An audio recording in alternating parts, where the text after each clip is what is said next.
નમસ્કાર વિદ્યાર્થી મિત્રો, આપણે અસમય સંખ્યાનું સંખ્યા રેખા પર નિરૂપણ કેવી રીતે કરી શકાય એના વિશે થોડું ભણ્યા છીએ. ગઈકાલે વિડીયોની અંદર આપણે વર્ગમૂળ 2નું સંખ્યા રેખા પર નિરૂપણ કેવી રીતે કરી શકાય એનો દાખલો શીખ્યા છીએ. મિત્રો, હવે એક એનું બીજું ઉદાહરણ લઈએ. આજે આપણે વર્ગમૂળ 3નું સંખ્યા રેખા પર નિરૂપણ કેવી રીતે કરી શકાય એનો એક દાખલો લઈએ, જે પણ ગઈકાલે ગણ્યું એના જેવો છે. વર્ગમૂળ 3નું સંખ્યા રેખા પર નિરૂપણ કરવું હોય તો સૌથી પહેલાં આપણે સંખ્યા રેખા માટે એક રેખા દોરી લઈશું. રેખા દોરીએ, માપપટ્ટીની મદદથી એક રેખા દોરીએ છીએ. આ રેખા દોરી, રેખા ઉપર આપણે એક ઓ ઉગમ બિંદુ લઈએ છીએ. ઉગમ બિંદુથી આપણે એક એકમ, હવે એક એકમ તરીકે મારે કયું માપ લેવું, તો એક એકમ તરીકે હું અહીં 1 ઇંચ લઉં છું. તો 1 ઇંચને એક એકમ તરીકે રાખીએ છીએ. તો એક એકમ લઈએ, અહીં આપણે એક એકમ થશે. આ એક એકમ લીધું, એને એ નામ આપીએ. આ એક એકમ છે. 1 સેન્ટીમીટર કે 1 ઇંચ કહેવાનું નથી, પણ એને એક એકમ કહેવાનું છે. હવે એના ઉપર એને લંબ, એથી એક એકમ લંબ પર આપણે પી બિંદુ લાવવાનું છે. તો એક એકમ લંબ લઈએ.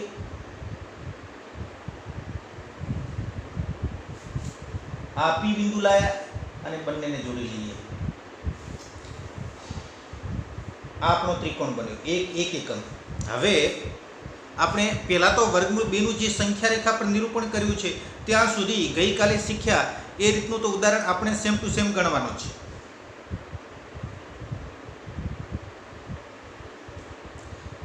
સંખ્યા રેખા ઉપર હવે આપણે ત્રિકોણ દોર્યા પછી ઓને કેન્દ્ર લઈશું. આ ઓને કેન્દ્ર લઈએ, ઓપી જેટલી ત્રિજ્યા લઈએ અને એક ચાપ દોરી. આ ચાપ દોરી અને જે રેખાને છેદે ત્યાં બી બિંદુ નામ આપશું. એ વર્ગમૂળ 2 છે, તે વર્ગમૂળ 2નું નિરૂપણ બતાવે છે. હવે વર્ગમૂળ 2 પછી આપણે વર્ગમૂળ 3 કરવું છે, તો ફરી એક એકમ એના ઉપર લંબ લઈએ. એક એકમ ફરીથી એના ઉપર બી બિંદુથી લંબ આપણે દોરીશું અને ત્યાં નામ આપી દઈશું ક્યુ બિંદુ. હવે ઓક્યુ જોડો. ઓક્યુ જોડ્યા પછી હવે આપણે શું કરીએ છીએ કે ઓક્યુ જેટલી ત્રિજ્યા લઈ અને ફરીથી અહીંથી ચાપ દોરીએ અને જે ચાપ છેદે છે રેખાને ત્યાં સી નામ આપીએ. અને એ સી છે, આ એક એકમ બતાવ્યું છે, આ વર્ગમૂળ 2 બતાવે છે, આ વર્ગમૂળ 3 બતાવે છે. આમાં ક્રમશ વર્ગમૂળ 4 ફરીથી લંબ લઈ અને દોરી અને ચાપ દોરશો તો વર્ગમૂળ 4 આવશે. ફરીથી તમે લંબ લઈ આમ ચાપ દોરશો તો વર્ગમૂળ 5 આવશે. આમ ગમે તે સંખ્યાનું તમે સંખ્યા રેખા પર નિરૂપણ કરી શકો છો.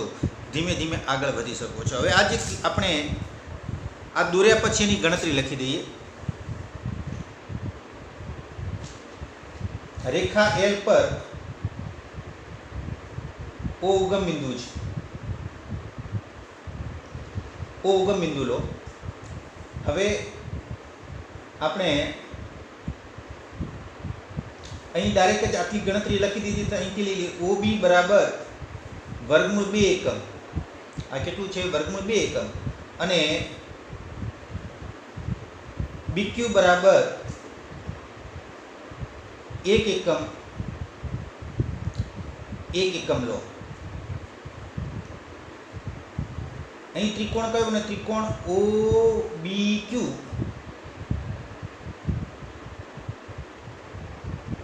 કાટકોણ ત્રિકોણ છે. કેવો છે? કાટકોણ ત્રિકોણ છે. માટે પાયથાગોરસના પ્રમેય પરથી ઓબીનો વર્ગ વત્તા બીક્યુનો વર્ગ બરાબર ઓક્યુનો વર્ગ. ઓબી કેટલા છે? તો કે વર્ગમૂળ 2. બીક્યુ કેટલા છે? બીક્યુ કેટલા છે? તો 1 એકમ બરાબર ઓક્યુનો વર્ગ વર્ગમૂળ 2 નો વર્ગ એટલે 2 આખા 1નો વર્ગ 1 બરાબર OQનો વર્ગ, 2 વત્તા 1 એટલે 3 બરાબર OQનો વર્ગ. તો OQનો વર્ગ બરાબર 3 છે, તો OQ બરાબર વર્ગમૂળમાં. તો અહીં આપણે બિંદુ C એ વર્ગમૂળ 3 દર્શાવે છે. આ રીતે આપણે એની ગણતરી લખી શકીએ છીએ. તો ગણતરી પણ કરવાની છે. હવે બીજો એક હજુ દાખલો લઈ લઈએ. હજુ લઉં છું વર્ગમૂળ 5નું સંખ્યા રેખા પર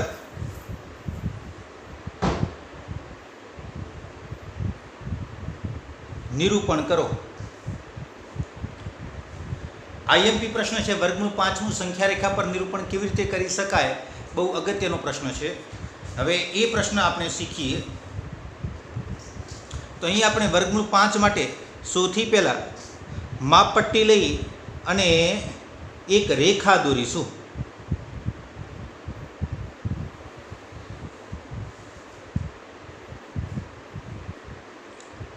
એને O નામ આપી દઈએ. O ઉગમ બિંદુ લઈએ છીએ. રેખા L ઉપર O ઉગમ બિંદુ છે. હવે આપણે જે અગાઉ ગણતરી બતાવી કે એ વર્ગમૂળ 1 એકમ, વર્ગમૂળ 1, વર્ગમૂળ 2, વર્ગમૂળ 3, પછી અહીં આપણે કદાચ આમ લંબ દોરી, પાછું અહીં ચાપ દોરી, અહીં પછી લાવું તો વર્ગમૂળ 4 આવશે, પાછો લંબ દોરીને આમ જઈએ તો 5 આવે, જે લાંબી ગણતરી થાય. એના માટે આપણે ટૂંકી ગણતરી પણ શક્ય છે. તો ટૂંકી ગણતરીમાં આપણે એમ કરીએ કે અહીં O છે, O થી આપણે 2 એકમ, કેટલા એકમ લઈએ? 2 એકમ લઈ લઈએ. દાખલા તરીકે હું 2 એકમ તરીકે લેવું છે. અહીં હું આ 1 એકમ, આ 2 એકમ, 1 એકમ તરીકે મેં 1 ઇંચ રાખ્યું છે. આ 2 એકમ આવે છે ત્યાં એ બિંદુ નામ આપો, અને આ છે 2 એકમ. હવે એને લંબ 1 એકમ લેવું છે. એને લંબ કેટલું લઈશું? 1 એકમ, અને ત્યાં નામ આપીએ P. પછી તમે આ બંનેને OP જોડી દો.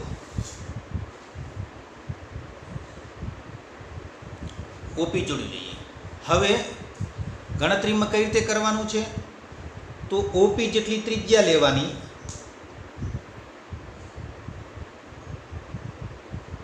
OP જેટલી ત્રિજ્યા લેવાની, અને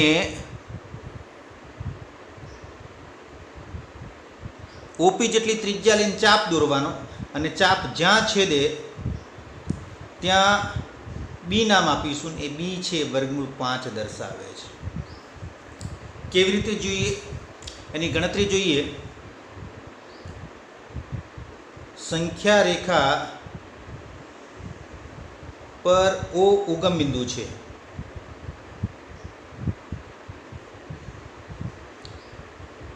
O થી 2 એકમ પર રેખા L પર એ બિંદુ લો. પછી એ ને લંબ 1 એકમ પર બિંદુ P લો. આમ ત્રિકોણ જે બને છે, ત્રિકોણ OAP, કયો ત્રિકોણ બને છે? ત્રિકોણ OAP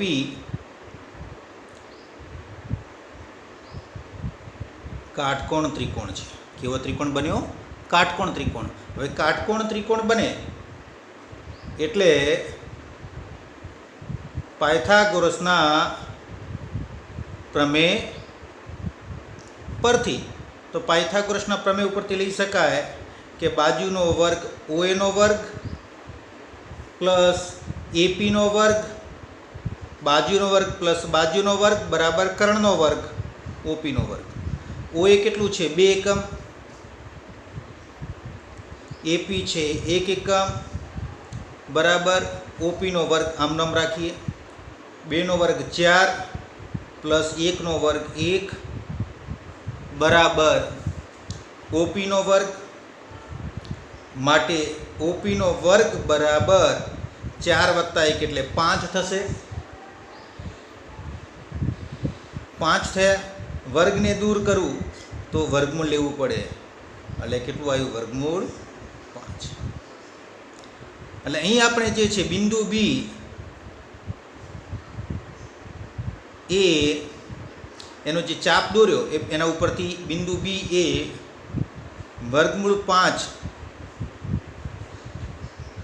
દર્શાવે છે. તો આ રીતે આ પ્રકારની સંખ્યાઓ છે એ અસમ્ય સંખ્યાનું આપણે સંખ્યા રેખા પર નિરૂપણ કરી શકીએ છીએ. તો આવા કેટલાક બીજા દાખલા પણ આપણે જોઈએ.